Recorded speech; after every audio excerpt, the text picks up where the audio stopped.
Collision Auto Repair Specialist in Hesperia offers free rental and towing. Their excellent service and quality work is always guaranteed. And any military or public service employees can receive up to $500 off their deductibles. Collision Auto Repair Specialist in Hesperia, where we meet by accident. Find us online at carsbodyshop.biz. When fire and water threaten your community, hand the cleanup over to the team that stays with you every step of the way in your journey back. Servpro, like it never even happened. We cover the local stories you want to hear. From Apple Valley to Hesperia to Adelanto to Victorville. Valley Insider Podcast, elevating the high desert like never before.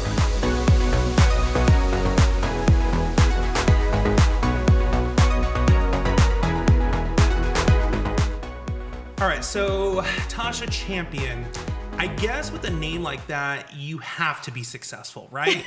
like there is no, it's okay if I fail at this. Like, you must be successful at everything because the last name's Champion. You know what? It's interesting because actually what I like to say is even when I lose, I still leave a champion. That's true. No one can really say that, unless their last name's Champion, I guess, right? So that's awesome. How are you? I am wonderful, Andrew. How are you? I'm great. Good. You wrote a book. I did. I want to show everyone this book. She-nominal. Yes. She-nominal. That is a made-up word. She-nominal women. The she, the women. Okay, you guys are following. Good. Yes. Where did this name come from for the book? So actually, I facilitate a lot of different workshops. And in 2017, I had my first one. And it was called Your Year, Your Way. And it was all about women empowerment and learning how to take control of your year and magnify it and make it what you wanted it to be. And so after, a friend of mine said, oh my gosh, all the speakers were phenomenal. And she said, no, they were she-nominal. So you stole it. I'm just kidding. Borrowed. No. You borrowed. And gave credit. But it was a word that just stuck with me. I never knew that, years later I would use it for a book, but it was a word that touched my spirit and I grabbed it and held it. But again, never knew that it was going to come up to be the title of a book. I just thought it was a cool word. It's basically a collection of empowerment type of stories. Absolutely. What is one that really pops out at you in the book? One that pops out, I would say, is one of the co-authors. She started to realize as an adult that she was constantly being drawn to toxic relationships. And as an adult woman, she decided to journey back to where did that start? And it actually started at the age of 10 when things started to fall apart within her family. And so to take that time to say, as the adult woman in me, I need to heal the little girl in me that created this toxicity that has now allowed me to draw more toxic relationships. I need to heal that hurt. You know what? There's guys out there that the same thing happens to them also, where, you didn't get this figured out when you were a child. You're an adult now, and it's just kind of never gone away. Right. That's incredible. What was the breaking point in that story where she realized, okay, I gotta grab this by the horns and take control of it? You have to realize when things continue to happen, who's the common denominator? Well, you are, right? Exactly. Yeah. And so in her story, she realizes that in every situation, all these things continue to happen, and most of it toxic. So where in my life did I go from living a happy, normal, healthy, loving life to now I'm drawing toxic behaviors? Right. I'm behaving in a toxic manner and I'm drawing that to me. Where did that start? And she had to go back and work through where it started and start to heal that part of her. That's amazing. You living in the high desert, people in the high desert, they don't really think like, oh, I'm connected with the rest of the world. But what you're explaining, that happens in every walk of life, as far as, figuring out that common denominator, where the toxicity is, like that is that is a thing, you know, that doesn't have boundaries for regions and stuff. And that's a story that can really connect with practically anyone, I think. Absolutely. Absolutely. And you have to be willing to say, where did this start? You have to be willing to journey back to that moment. And sometimes it's going to be painful to unpack because now you got to basically live through it again. But it's worth it when the other side of that is healing. You're a mom, right? Yes. How, for other mothers out there, how useful or important could this book be, you know, to give to a daughter? Or even in some cases, a son? I think it's very important. I will have my sons read my chapter. It gives them a little bit more insight into me, how I made certain decisions. And they're welcome to read any other chapter. But I think, you know, especially because it is Phenomenal Women, it's a really good idea for girls, I would say maybe later teen years, to read it because there's such valuable information. And most of us who wrote our stories in here, it was in our younger years. You know, we're older now, so hindsight is 2020. We see what we went through, how we overcame it. So if a young girl can read this and identify with something that she's doing, and we've given her the tools to say, wait a minute, identify it, be aware of it, and this is how you start to overcome it, I am happy. Right. And this isn't your first book. Like you've done other books. You have been published before and stuff. And I think the other book that you did, there was another woman theme as well with that one. Yes. So A Mother's Diary was the first book that I was a part of. I was a co-author for visionary author Kiana Shaw, and that one was about mothers basically like telling their secret diary story. And it was about helping daughters of the world navigate life through our stories. Wow. Is there a passage of some kind in this book that you would want to share with us here on the podcast? Sure. Let's see. You see, we chose to do Tasha because she's an author. Haven't done an author yet for the show. Oh. So I thought like story time, right? This would be kind of fun just for you to read and be intimate with us, right? Yeah, I love it. Thank you. Of course. So I will actually read part of my chapter, which is called Permission to be Fearless. Sure. The embarrassment of my life was literally holding me hostage. Asking for help would mean admitting there was a problem. It would be letting people know I was an adult and a mom, but couldn't figure out so much of my life or how to get it in order. Imagine for a moment never having enough money, not being able to move into a bigger place for your family, always having limits, and providing for your children with that limited mindset. None of this was what my children deserved, and guilt often set in as I looked at them. Their innocent little faces and spirits would one day come to know that mommy didn't do enough, and because of that, they suffered. Wow, that's huge. Can I ask you a personal question? Absolutely. Do you think, because of the times that we're living in, race and color, and also being a woman, affects like it's that much harder? Absolutely. Why is that? Because number one, just in society, you already are dealing with the difference of men and women, the difference in pay, the difference in promotion. Yes, women have come a long way, but we're nowhere near where men are. Then you add in color, and as you obviously know, we have so much racism that is coming to the surface. As a Black woman, I've already known that it exists, but now the world is starting to have to admit that it exists. And so being a Black woman, I have 4 children, 3 which are sons, having to always tell my sons when they go out, if you get pulled over, what do you do? That seems like a reoccurring theme with a lot of Black friends of mine that I talk to, like that have kids. Yeah. Like it seems like that's a common thing. It's not a fad. It's not a trend. That's a thing. It is a thing. It is. And so we have to have this conversation every single time. And, you know, they're at that age where their friends are now getting driver's license and their friends are driving. So that worries me even more because I'm like, well, I can just take you. And then I have to realize these are teenage boys, they're growing into adulthood. I have to let them go sometimes with their friends. And I just always pray and ask, hey, if something happens, what do you do? And always be mindful of that. And it's unfortunate because I have non-Black friends and they have to admit they've never had to tell their son that. And it's something that I always have to do. Wow. We're going to take a quick break here on Valley Insider, but we are here with Tasha Champion. We will be right back. Don't go away. Collision Auto Repair Specialist in Hesperia offers free rental and towing. Their excellent service and quality work is always guaranteed.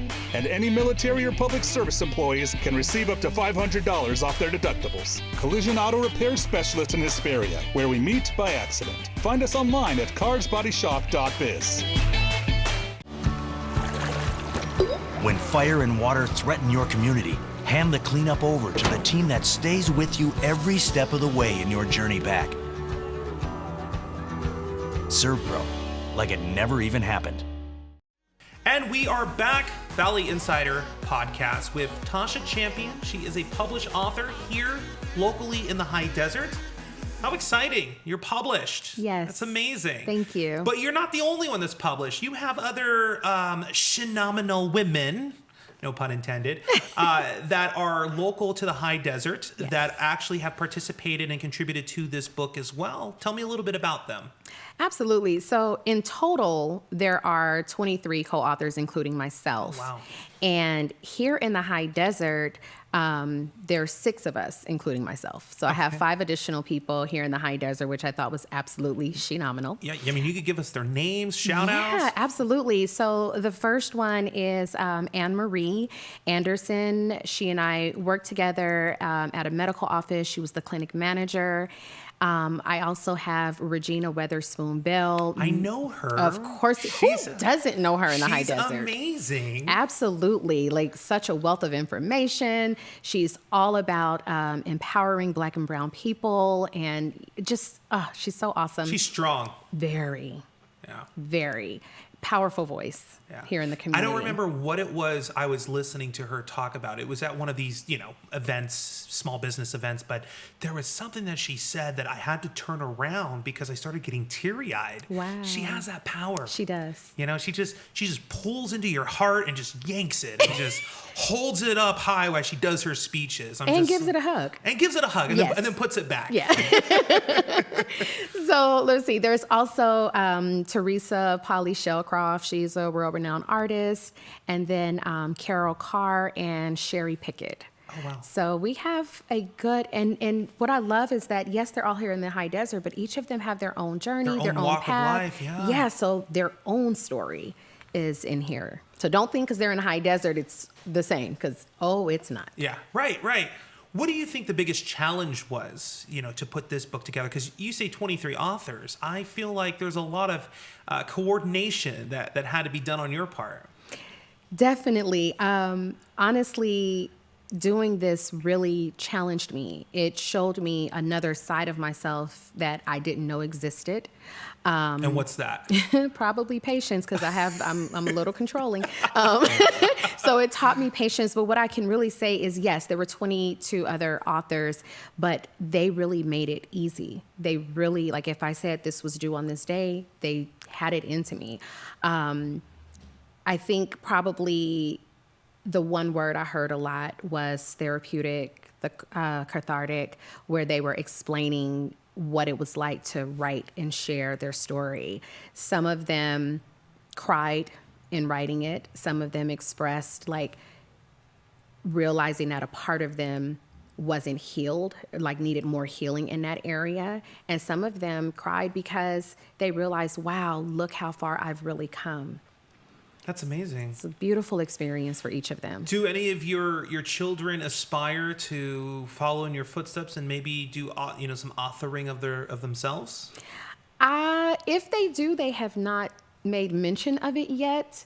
My middle son, Dylan, I call him the quiet comedian, because unless you know him, you will never know how funny and witty he is. And he aspires to one day maybe write screenplays and things like that. So maybe in that element, yes, but they haven't, talked about maybe writing a book yet. But they definitely have a story inside of them too. How long has this book been out now? Since March 25th. So it's this year. It's new. Brand new. Yeah. It's a good Mother's Day present. Absolutely. And if you're listening to this podcast after Mother's Day, there's always Christmas or your mom's birthday. Yep. 4th of July.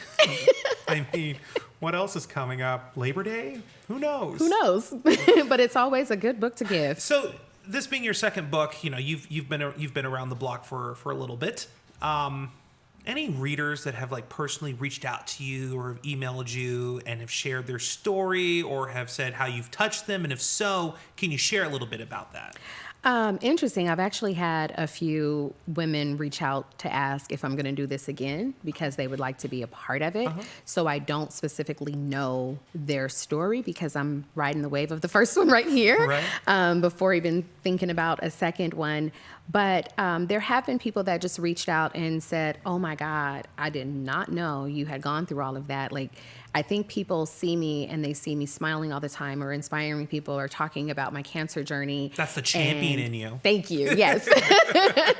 And they see all of that. And I always tell people, because I'm very transparent, very honest, and I tell them, like, who you see today, it took some time to get here. This is not this was who I always was inside, but I had to give that version of Tasha permission to come out. And I had to actually appreciate the experiences, good or bad, happy or sad. I had to appreciate those experiences because it led me here. So sometimes you got to understand your journey. Where do you get that though? Is it like your mom, your dad, you know, like where do you get that type of oomph, you know? I don't even know the substance. Where do you get that substance from to be like that? Because that's not something everyone does. It's not. I can honestly say that it was in my own journey of realizing that the woman I saw in the mirror who I didn't recognize, the woman who was smiling on the outside and weeping on the inside, I needed her to smile on the inside as much as she was smiling on the outside. They needed to mirror each other. And so I got my own, life coach and started working. And I was able to start identifying some things within myself that I wasn't recognizing. And it started to, as I started to really unfold and understand who I was, not the title, not mom, not daughter, not sister, not friend, just simply who was Tasha.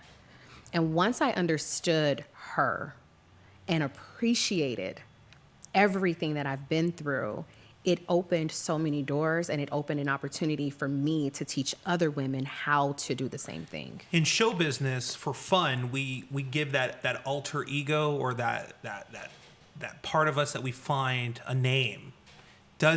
Does that part of you have a name that you give it like a label, like a Sasha Fierce or something, Like, does it have that or is it just Tasha as a whole? You know what? It is Tasha Champion. It is, okay. It is Tasha Champion because this is the Tasha that I birthed through all of the pain. She was always in me, but I didn't know. And once she came out, it was on. It was on. Like Donkey Kong. That's the saying, right? I think so, yeah. Please don't quote me on that, everybody. I come up with some weird saying sometimes. Very good. We're going to take another break really quick, and then we're going to get a little more deep with Tasha Champion here with her story. So stick around. It is Valley Insider Podcast. We'll be right back. Collision Auto Repair Specialist in Hesperia offers free rental and towing. Their excellent service and quality work is always guaranteed. And any military or public service employees can receive up to $500 off their deductibles. Collision Auto Repair Specialist in Hesperia, where we meet by accident. Find us online at carsbodyshop.biz. In this time of uncertainty, taking steps to prepare can help us all find a sense of security. At Servpro, helping our nation's homes, businesses, and shared spaces be cleaner and safer is why we're here in your community, here to help. And we are back. It is Valley Insider Podcast. I'm Andrew Caravella. I'm here with author Tasha Champion here in the high desert. Did I read somewhere online, best-selling author? Was that a thing? Okay, tell me where that title comes from, and congratulations. Thank you so much. So the first book that I was a part of, I co-authored, that became a #1 bestseller with Amazon. So that made me a best-selling author. Did they give you like a certificate or something to hang on the wall?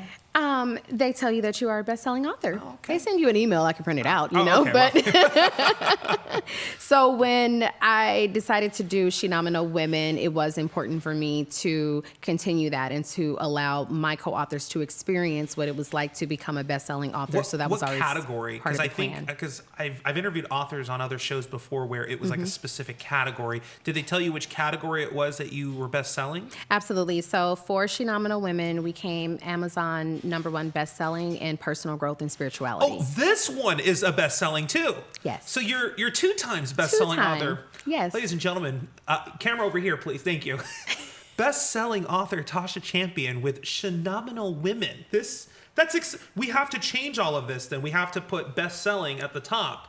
So we have to do a reprint. Sure. I love that. Yes, we should. That's very huge. You know, Thank you. You should be super proud of that. I am. Yeah. I am. People say, "Are you like still floating on cloud 9?" I'm like, I am way above the clouds right now. It's cloud 10. Right.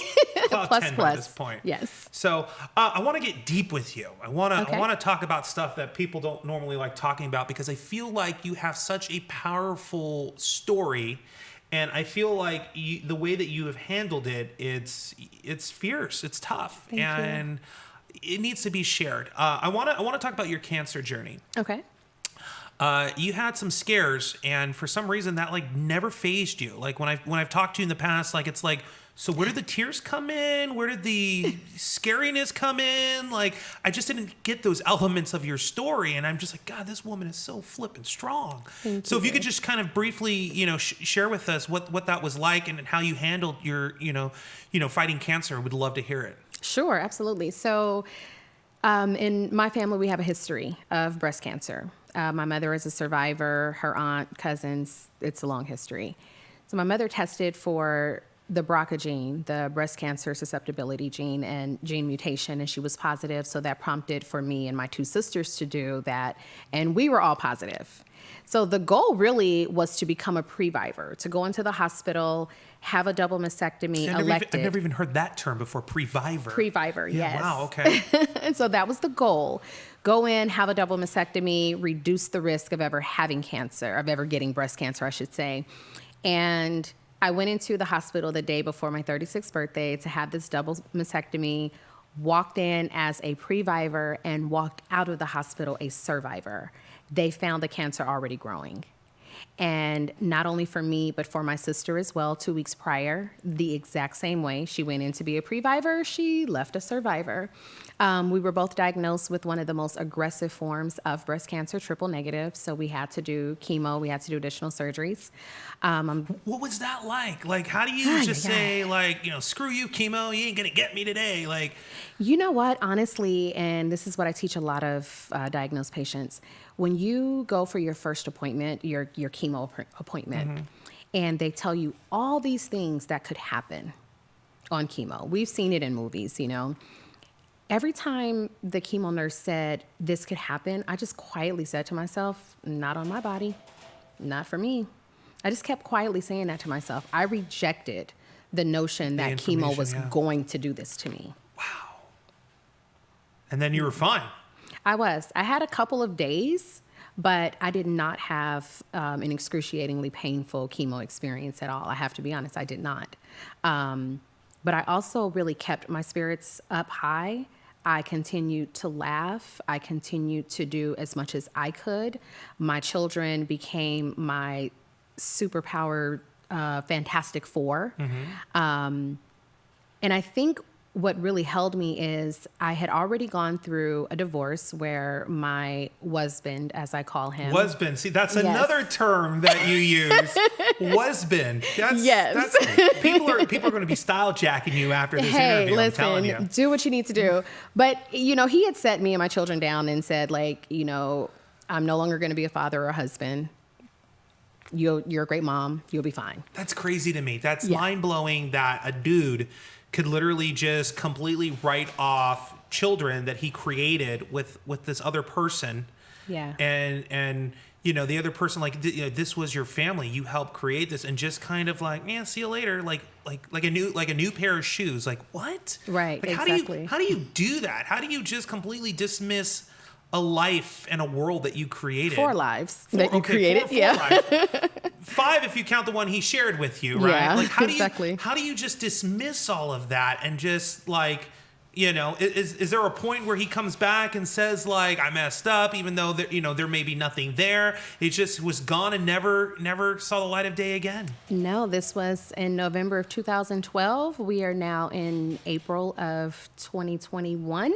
Mm-hmm. And the answer to that is no. So in going through... Have your kids ever reached out? Or have you ever heard word from, a little birdie that has said how they're doing and stuff? Has any of that ever happened? No? Not at all. Interesting. Not at all. So when you go through something like that, where I not only have my own emotions, but I have these 4 beautiful beings whose emotions that I'm also holding space for as well. I feel their hurt while I'm hurting. I feel their abandonment while I feel abandoned. I have all of this going on. So honestly, when cancer came along, I was like, you can't even kick my butt. Yeah, wow. And that's how I felt. And I just felt like I had already gotten through so much that the last thing cancer was going to do was take me out or break my spirits, break my smile, or anything else. And when I got diagnosed, I literally never asked God, why me? I asked God, okay, I'm diagnosed. What do you want me to do? Like, what do we do going forward? And that started my journey of speaking. It started my journey of working with cancer diagnosed patients, going to doctor's visits with them, visiting them when they had surgeries, allowing them to call me at any time of the night. My phone number has been announced at events. People have called me like, oh, I was diagnosed and I was told to call you. And I just talked to them. I talked them through it. So honestly, cancer just gave me another piece of my purpose. And so cancer plays a part in where I am today. So I acknowledge that, yes, I'm a survivor, and I was meant to be a survivor because it's part of who I am. Wow. With this book and with everything that you've been through, like, I know that you're like a life coach too, which could kind of translate to being like a mentor for a lot of people. But does Tasha Champion have her own mentor or someone that she confides in when she needs knowledge of a higher being to give her advice? The answer to that is hell yes. And the reason why is because to think that, do you know how arrogant I would have to be to remotely think that I have all the answers, for myself? You have to surround yourself with people that can push you, people that you can turn to, people that can calm you, people that will stand in the gap. Who is somebody that meets all of those requirements on the checklist? Of course, my mom, the most phenomenal woman I know. What's your mom's name? Priscilla Roberts. She actually wrote my foreword. Shout out to Priscilla Roberts. Thank you. My aunt, Valerie Curry, she actually wrote my afterword. My aunt Tracy. And then I have several women actually in this book that are my go-to.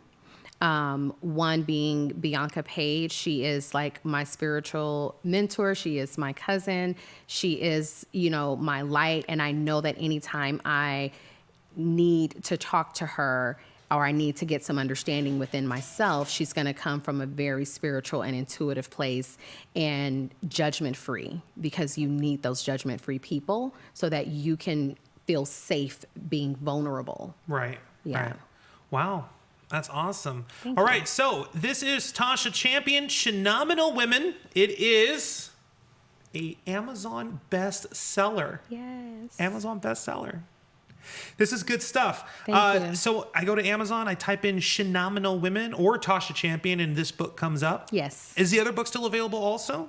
The other book you could get on my website, phenomenal.com. Phenomenal.com. Well, then Yes. Phenomenal Women have to be on there too eventually. It's on there. Okay. It's on there. Yeah, which is really cool because I did put all of my authors on shenominal.com. So for those of you out there that may know one of the other authors and you want to buy their book with their name on it and get their signature, feel free to go to shenominal.com, click order, and you're going to see a page where you can see all of my authors. If you recognize someone, support them, order their specific book.